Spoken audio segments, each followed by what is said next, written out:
Well, welcome to the World of Warcraft Midnight Deep Dive, which begins in about a minute, as you can see on the screen. I'm starting the recording early because why not? I can talk. I don't know how many of you are actually watching my World of Warcraft reactions. If you do, feel free to comment below. I don't know if there's any WoW players watching some of my stuff. I'm looking forward to the expansion and playing it, but it's way off next year. I don't think I will buy the heroic to play alpha because I want to go in blind, but I am looking forward to housing. So at some point soon, I will pre-order the expansion, the standard version, so I can play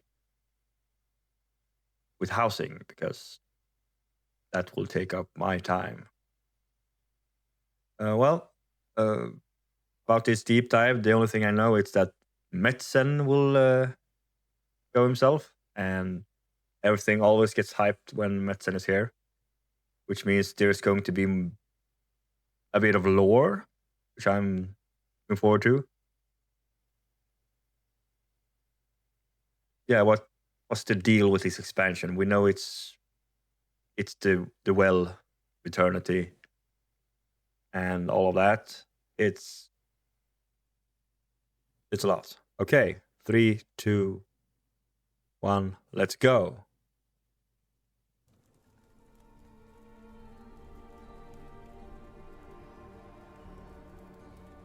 What's up, everybody? And here he is. Here at the end of The War Within, the first dramatic chapter of the World Soul Saga, we've seen the adventure take us into the depths of the world, and even to worlds cast out in the great dark beyond. We've seen our villain Xal'atath running around and amassing untold power. We've seen her siphon the energies of Dalaran, and even those of the black blood beneath Azj-Kahet. And recently, Xal'atath assumed the power of the last Void Lord, Dimensius. So the question remains, what will she do with all that power? And what are her intentions relative to our precious World Soul?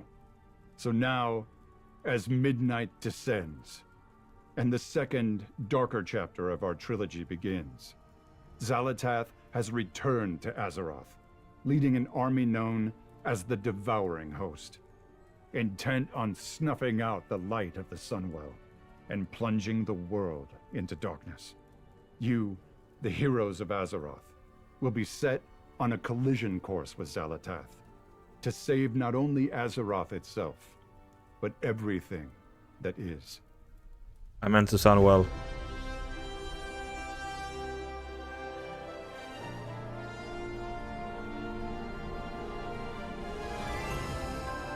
Well, if Eternity is the thing that split the world. Hi everyone. As we kick off our Midnight Alpha, we'd like to give you all a deep dive into what's in store. We want to recap everything we've shared so far, along with some brand new details. Today we're going to talk about the story of Midnight, as well as This the is the zones, Midnight dungeons, delves, and raids special await edition. if you want to save our world from Xal'atath. We're also going to talk about some big new features coming in Midnight, like Prey and the Devourer Demon Hunter specialization. And of course, let's not forget housing. Thank you so much for joining us today. And as always, thank you for being a part of this amazing community, for choosing to spend your time in Azeroth and with each other. Now, without further ado, let's see what's in store for our home away from home. After all, it's nearly midnight. The Void Storm rages in the sky, a surging vortex of shadow and chaos. Xal'atath has returned. Wielding the Dark Heart, she carves a path of destruction through once tranquil lands. Her all-consuming goal, devour the heavens, blot out all light, and bring about her midnight. It is in the shadow of this swirling storm that the defenders of Azeroth must rally once more. For peace, for the light, for the good. This is not a battle. It is a reckoning. At the Sunwell, that eternal bastion of light and hope, Lady Liadrin and Lord Themar Theron lead the Blood Elves as they prepare to make their final stand. Because across all worlds and all stories, one thing never changes. Home is worth fighting for. Welcome to World of Warcraft Midnight. Okay, yeah, nothing new so far. Your story begins on the Isle of Quel'Danas. In the immediate aftermath of Xal'atath's invasion, the Sunwell surges with light, calling out to all heroes of Azeroth for aid, while the vile creatures of the Void wage a relentless assault in the hopes of extinguishing it once and for all. Flying monstrosities attack from darkened skies, and malign foes manifest without warning to wreak havoc across the plateau. Stand true with the champions of Azeroth as they mount a desperate defense against this invasion. For if the Sunwell falls, so too does the world. The defense of the Sunwell leads you directly into Silvermoon City. But not the one you know. The renewed light of the Sunwell symbolizes Silvermoon's revitalization, shining over a city fully restored to a thrumming, living capital. Familiar landmarks gleam with fresh polish, while new areas like the Sanctum of Light and the Garden of Remembrance offer countless nooks and stories to explore. Inside the city walls, the threat of Xal'atath's war draws the Alliance and Horde into wary cooperation, with shared spaces hosting common services like trainers, the auction house, vendors, and more. Around a third of the city remains off-limits to those under the Lion's banner, so the Alliance allegiant should tread lightly or risk being attacked on sight. Outside the city walls, however, is where your role in the fight against the Void really begins to take shape. The strength of the Sunwell infuses Eversong Woods with restorative energy, healing much of the damage of wars past and filling the zone with new growth and new life. All of what you remember of this lush, thriving forest is here. But Eversong is also a reimagined landscape of increased scale and greater beauty. Most noticeably, the Ghostlands and Eversong Woods are now joined into one large zone, which is itself joined to the Eastern Kingdoms. Yeah. Eversong's flourishing fluorescence is not without complication. Though the Sunwell's light is a boon to the environment, its surging power causes pockets of light bloom, small groves of light-enriched growth, to experience surges of their own. The light bloom's rampant propagation, if left unchecked, threatens to smother all life under an overgrown tangle. Your adventures through Eversong will have you investigating the light bloom, dealing with the aftermath of a Hawkstrider chick gone wild. I'm gonna pause it. It's live, so I have to wait until I unpause it. But I wonder how this will change the Blood Elves starting zone, because Eversong was a huge leveling zone for Blood Elves when you started them. I wonder what will happen to them. What will happen if you start a new Blood Elf? This might come up in the Q&A, which will be after this. I'm curious to know what will happen, because that's been on my mind since they showed the zone. Yeah, let's continue. Helping a suspicious apothecary with questionable motives, untangling the secrets of two feuding nobles, and even getting caught up in a sinister murder plot, alongside Magister Umbric as he works to crack the secrets of the Void. It is up to you how your story progresses beyond Eversong Woods, with 3 available paths you can tackle in any order. Brave the ancient troll kingdom of Zulaman. Investigate the gnarled hidden roots of Harandar. or accompany Eretor on his journey to better understand the light, the void, and himself. Zulaman That's cool. finds the Amani Troll Empire at one of its lowest points. The homeland of warlord Zuljin, Zulaman was once a place where Loa bestowed to the Amani their godly strength, and were devoutly revered in kind. The temples still stand, weathered but proud. The eagle, the lynx, the dragonhawk, and the bear. Ascend windswept skyscraping peaks, explore ruins shrouded. As I've said before, I'm guessing Zulaman will not remain.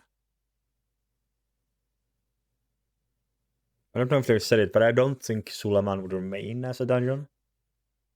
In fog, traverse stormy wilds teeming with vicious beasts, and accompany Zuljara, granddaughter of Zuljin, and the pragmatic pillar of strength now leading the Amani, as she seeks a means to save her people from void-aligned cultists and the monsters they revere. Void The Ogre? Amani are invaluable allies in the defense against Xal'atath's invading force. If you help them fight for their home, they will help you fight for yours. At the confluence of the World Tree's roots lies an impossible primordial jungle known as Harandar. It is here that Azeroth's entire history wraps, twists, and braids, a literal entanglement of all that has been and all that will be. Harandar is a land that's a of cool creature. magical, powerful growth, fungal towers, glowing moss bridges, and entire villages sprout from Harandar's wild, organic fabrics. The pulsing heart of this knotted tangle is the Cradle, once the domain of a nascent goddess, long vanished, and now the home of the Haranir, who have for generations lived secretly under its soothing light. The reclusive Haranir are a proud and insular people. They have long avoided interfering in matters of the world above, but Xal'atath's destructive ambition does not stop at the surface, and the Haranir can no longer afford the luxury of neutrality. There is another way you can help with the defense of Azeroth against Xal'atath's cruel machinations. Accompany Eretor, son of Turalyon and Alleria Windrunner, on a continent-spanning journey in the hopes of bolstering the Sunwell and strengthening the vanguard of the light. This story-driven adventure finds you traveling with Eretor as he searches for sacred relics and attempts to peel back the mysteries of the Void, all while grappling with his own relationships to his family and the light. Eretor's mission brings new experiences to familiar locations. Defend Light's Hope Chapel from an attack by Scourge forces. Fight through the darkened corridors of Scarlet Monastery to put to rest those who would pervert the light for their own nefarious gain, and work with Sunwalker Desco in Hammerfall to help Eretor in discovering the paladin he aspires to become. Eretor's story reaches its climax in the shadow of Blackrock Mountain, where alongside the Sons of Lothar, he must face the weight of his father's legacy and decide once and for all whether he is willing to rise to meet it. That's something I will check out. I don't know much about Arthur. I know he's the son, as he said, but I haven't read much in the books yet about him. The raging center of an unraveling shadowy maelstrom, and the epicenter of Xal'atath's power, Voidstorm overflows with violence, chaos, and hostility. Stormfields twist and fold its space. Gravity becomes untethered and tethers again. Insatiable void creatures known as Dominar stalk the storm, each one as unique and ancient as it is hateful and hungry. They carry on their eternal hunt for power under the black gaze of 3 enormous nexus points, hubs of the malicious dark energy Xal'atath draws upon to fuel her void spar and conduct her unyielding assault against the Sunwell. Join Azeroth's champions and the Void Elves in their quest to understand what powers this storm and stave off its approach. Though much of the world of Midnight lies in the ominous shade of the encroaching void, Yes, housing. This is what I'm most looking forward to. Hell yeah. There is at least one refuge for the weary, the Argentina. What began as a hidden sanctuary is now a not-so-secret tavern Wait, this is a hub? haven for Horde and Alliance alike. A big, cozy space filled by music, chatter, and life. If the void is the bleak and the cold, the Argentina is its opposite. A warm spark in the heart of every patron. It is a place to gather with friends, find the perfect comfy sitting room, or just soak in the atmosphere of a well-traveled watering hole. As a crossway for people of all kinds, the Argentina also serves as a source of new adventures. Familiar faces stop by here and there, spinning stories. Ooh, gun. I'm guessing this was made with the housing system because it really very much looks like that, and why I thought it was housing. Because this is new. And offering quests that send you far across Azeroth in search of relics of the past. Follow the course they set for you to discover a fresh perspective on familiar locations. Xal'atath is determined in her destiny, an unrelenting foe with an army that never sleeps. But you can't live every moment in grim resistance. That's Khadgar. The Argentina is always here, should you find yourself in need of a little respite. The mysteries of the origins of the Void and the knowledge and power to stop it are not to be found only on the surface. For true deliverance, as always, hides in snarled labyrinths, looming temples, deadly ruins. These delves, dungeons, and raids are the real font of power, the sacred and defiled spaces from which strength is not just earned, but taken. Across this void-darkened world hide myriad delves overflowing with incalculable danger. Located on the Isle of Quel'Danas, Parhelion Plaza is an outdoor delve that drops you into the heart of the defense of the Sunwell. Fight against the surge of the Void's attack by restoring... Wait. Will Sunwell and all Magister Terrace be removed? Huh. Parhelion's defenses, commanding an artillery of light, ducking into pocket dimensions and putting down Gladius Slanna, a Dominar who uses summoned Voidwalkers as weapons against your stand. Expect to plunge the depths of 9 other delves and 1 seasonal Nemesis delve when Midnight launches. You do not have to face these delves alone. Valeera Sanguinar is a powerful new companion with a rogue-minded approach to problem-solving. As a DPS, her killing spree ability has her moving through the shadows to lash out at multiple enemies. As a healer, she uses vampiric reaping to rip away the life force of enemies into orbs you can collect to heal.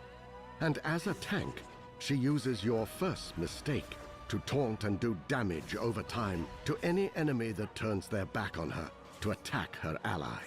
Valeera is also a prolific provider of poisons that, depending on her role, empower you with more damage, better avoidance, increased speed, and more.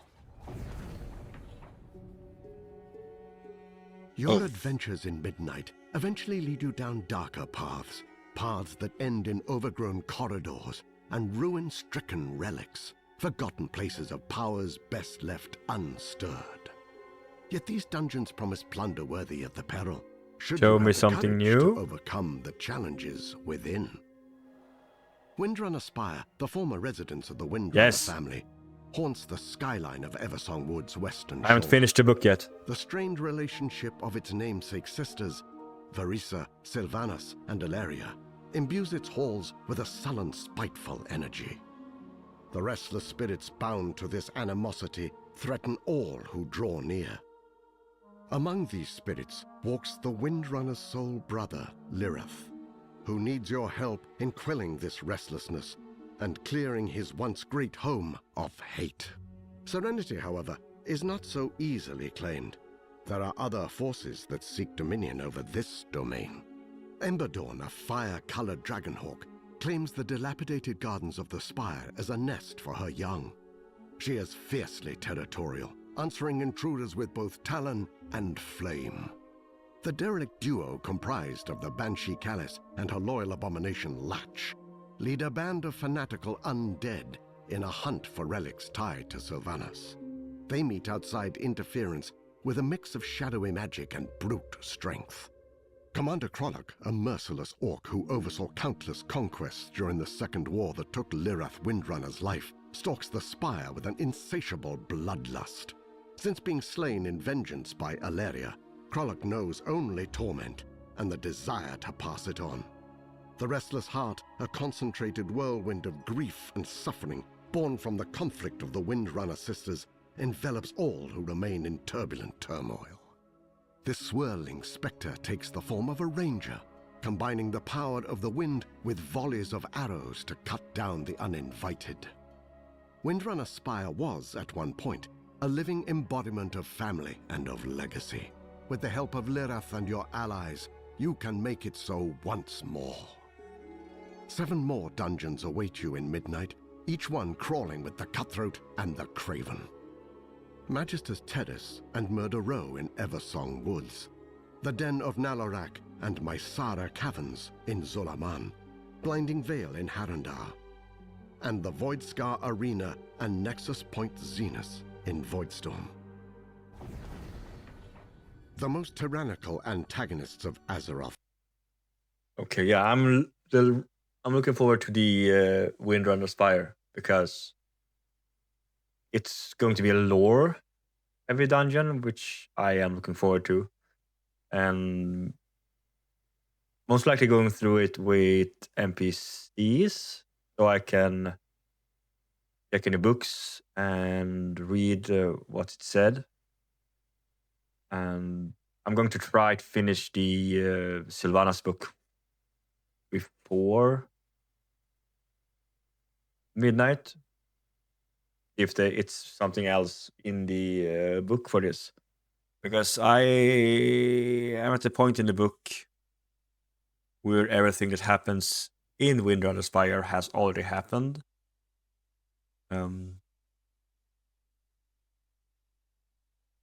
But I want to finish the book. So, and this dungeon will be fun to see what they have brought in. The only sad thing is that Lirath looks like a generic blood elf, when I think he should have a unique appearance as a ghost.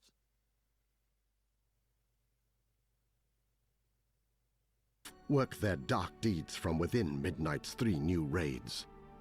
The Void Spire, where 6 bosses hold court over the heart of the Void. Oh, I haven't raided in forever. The amassing vanguard of the light as it readies to storm the walls of Xal'atath's stronghold. The Dream Rift, where you must join in the hunt for an undreamt god that never should have been, and put down half-birthed abominations that lash out against existence itself. And the march on Quell Danas, an encounter still shrouded by the fog of war beyond the known presence of Beloren, the void-corrupted phoenix, who stakes a ceaseless watch over the entrance to the chambers beyond. The void threatens to end all of Azeroth, to rend the world in the squall of a black tempest. But the extraordinary power it carries does provide opportunities to those heroes willing to embrace it. Devoured demon hunters bend the void to their will, ripping void fragments from their enemies and using them as the power source for cataclysmic spells. They are mid-range damage dealers, armed with a summonable void scythe, darting in and out of the fray as they dance on the line between control and chaos. Voidblade and Hungering Slash work in concert, dash into melee range to deliver a series of crushing void scythe attacks, then use Vengeful Retreat to escape the enemy's reprisal. You can also start this combo off with a void-charged The Hunt. Metamorphosis transforms you into a familiar state of cursed power. The more you feed it, the longer it lasts. Ride the wave of annihilation by tearing apart souls and staying alive. Reap is a sweeping scythe attack that consumes all of your soul fragments for one massive burst of damage. Use Void Ray to cut through enemies in a straight line and leave them smoldering. Collapsing Star channels the immense energy of a dying star, focusing it into one single destructive blast. The more you cast it during your Void metamorphosis, the stronger it gets. Demon Hunters also find themselves with new disciples in Midnight. Void Elves are sharpening their warglaives and joining the hunt. I don't play Demon Hunter much. I haven't really learned to play it, but I have 2 Demon Hunters, 1 Alliance, 1 Horde. And yeah, I might check it out, the new spec. Newly awakened to the dire threat of Midnight, the Haranir join the fight for the surface as the next playable allied race. Haranir are deeply entwined with the organic world. No. Theirs I don't is a culture like shaped the look. not by cities or by conquest, but by the roots, the stones, the quiet pulse of the deepest breath of the world. Their armor, their weapons, their skin, all are infused with the inner light of organic power. Even the mightiest primordial predator in Harandar knows to fear the telltale luminescence of a Haranir's markings in the dense jungle brush. They are primal, ferocious hunters, a force of nature unto themselves, who possess the racial ability to travel along the roots of the world, from Harandar to any world tree, or from anywhere back to Harandar. Haranir are versatile warriors who can choose from a wide range of paths, including those of the warrior, hunter, rogue, priest, shaman, mage, warlock, monk, and druid. The last of which has all new forms that reflect the Haranir's unique connection to those hidden. Those are cool forms, especially the flying form. Holy hell. What? They need to revamp the other druids, because the other druids most like share some of these of their forms, but the Haranir gets unique shit. I know the bear and cat is different on everyone else, but the other ones are shared. Parts of the earth. Prey is a secret opt-in initiative. Okay, run out let's of hear Silvermoon more about City this. By Astalor Bloodsworn, a blood elf with what some might call a colorful past. Astalor is after one thing: anguish, a powerful magic siphoned from Azeroth's deadliest threats. And he's offering generous compensation to heroes who are courageous or foolhardy enough to go chase it. Astalor's lair in Murder Row is your base of operations for Prey, the place where you pick your targets, track your progress, and collect your rewards, including cosmetics, mounts, titles, and housing items. The deeper you go, the harder the challenges, and the more you unlock. Prey has 3 difficulties. Normal, which serves as an introduction to the system, along with offering plenty of challenge. Hard, where the ambushes get meaner and the encounters more intense. And Nightmare, which is just about the fastest way to gain intimate knowledge of Midnight's many new and scenic graveyards. Prey can ambush you at any time, whether you're questing, exploring, or minding your own business. Each time you defeat your target, you increase your advantage by tiring them out and buying time to find whatever dark hole they're hiding in. Higher difficulties incorporate torments, personal afflictions that only impact you. Torments cause a wide range of effects, like creating an AoE damage puddle under recently deceased foes, or haunting you with a bloody spirit that deals lethal damage when it catches you. A torment can also manifest in the form of Astalor's impatience, forcing you to make a kill within a specific time limit before Astalor simply extracts his payment from you. Prey targets are all different, and all deadly. Magister Sunbreaker, a disgraced blood elf whose reckless magic is a threat to Silvermoon and everyone near it. High Vindicator Varim, a zealot who believes the void can only be defeated by covering the entire world in holy flame, and is ready to put that belief to the test. Executor Canius, a sadistic dominar whose primary hobby is murdering anyone foolish enough to challenge his martial prowess. Prey is a way to add excitement, unpredictability, and challenge to your journey through midnight. But be warned, there's a reason Astalor isn't chasing these targets himself. For those who tread the worn paths and soaring... Yes, now it's home. Housing. Holy yes.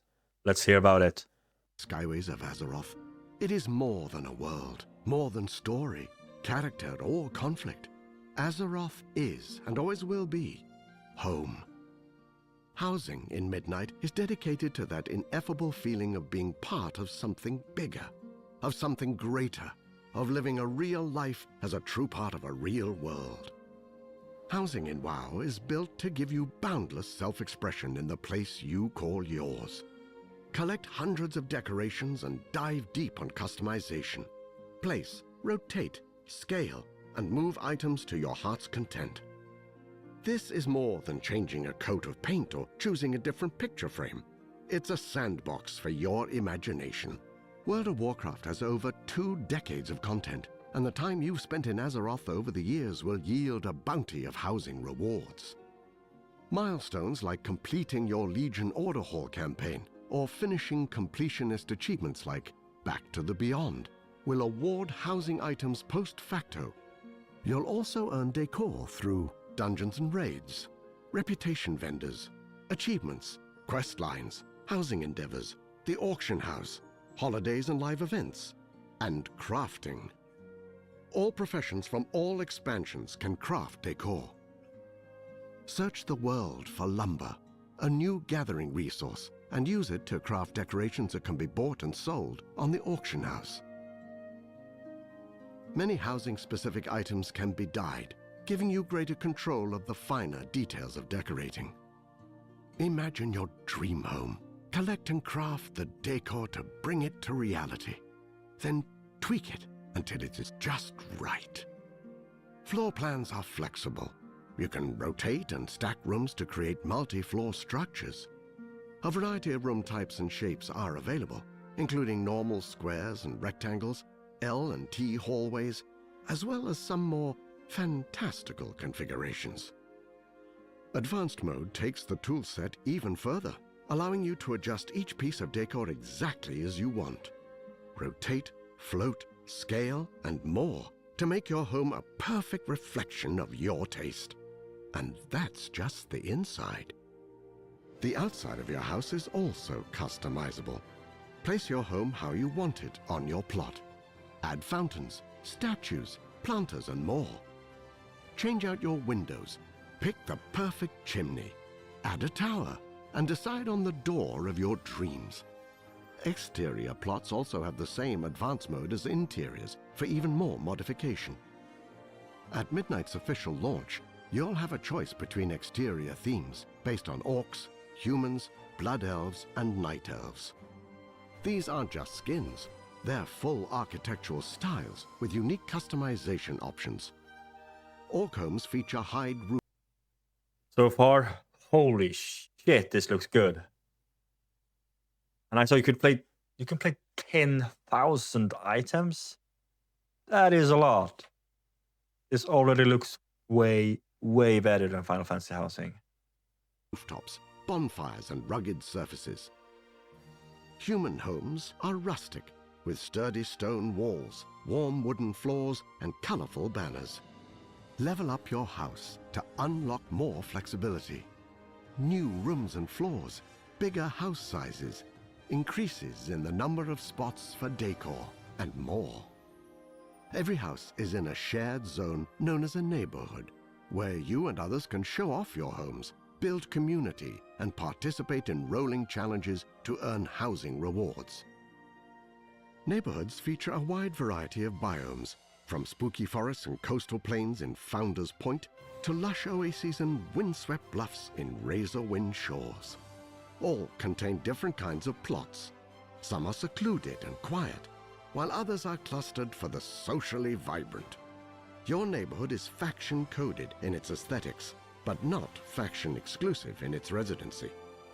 You have the choice between two types of neighborhood. Private neighborhoods where guilds or groups of friends can form their own space. Public neighborhoods where you'll find a home among friends you haven't met yet. Private neighborhoods come in two varieties: guild neighborhoods, which scale to fit your guild roster, and charter neighborhoods, which are capped at 50 homes and are perfect for tight-knit communities. Endeavors are monthly neighborhood-wide activities that bring everyone together to complete tasks, unlock themed decorations, and contribute to helping your neighborhood evolve. Participate in endeavors to earn House XP and community coupons that give you access to exclusive decor. Above all, housing is designed to help you find your perfect space and transform it to your own fantasy haven. To create your own home, sweet home.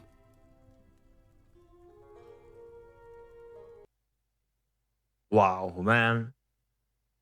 I can't wait. I know housing is just like a couple of months away. I don't remember when the patch is dropping, but I think it's before the end of the year, right? I think so. And there you have it. Thank you so much on behalf of the entire World of Warcraft team for joining us for this overview of Midnight. And if after what you just saw you can't wait to get your hands on housing, don't worry, because it's coming your way if you have Midnight in early December of this year. No, I said Thank you early again, December. and we'll see you in Azeroth.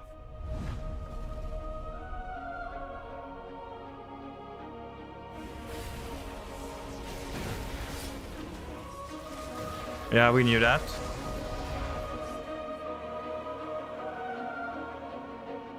That's good. That's good.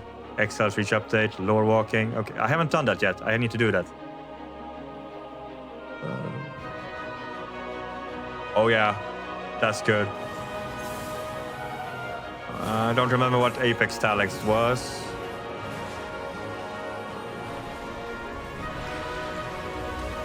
That's cool. That's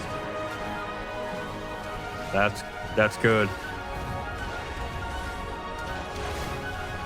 I don't know what that is.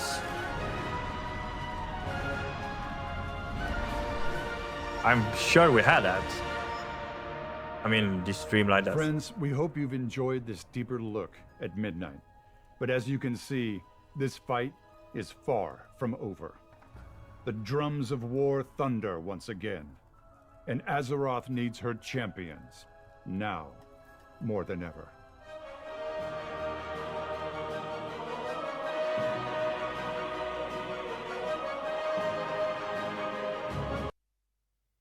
Okay, so there will be a Q&A for the deep dive, but I think that will be a separate video because the deep dive was this entire thing. Let me see here. I can't see it. But I will end this here, and if you want to hear more of my reaction for Midnight and the Q&A, watch that video. I think having them separate is better. Anything good in this video that you are looking for, waiting for? I mean, it looks good on paper. Let's just hope they actually make it good. Personally, I haven't yet finished the War Within expansion content. I don't think I've done the main story yet either. Even though the achievements popped, I still hadn't done everything I feel. Because I still have a main storyline to follow, and I haven't hit any of the patches from what I know. But yeah. So you'll see me either in the Q&A video or in another video.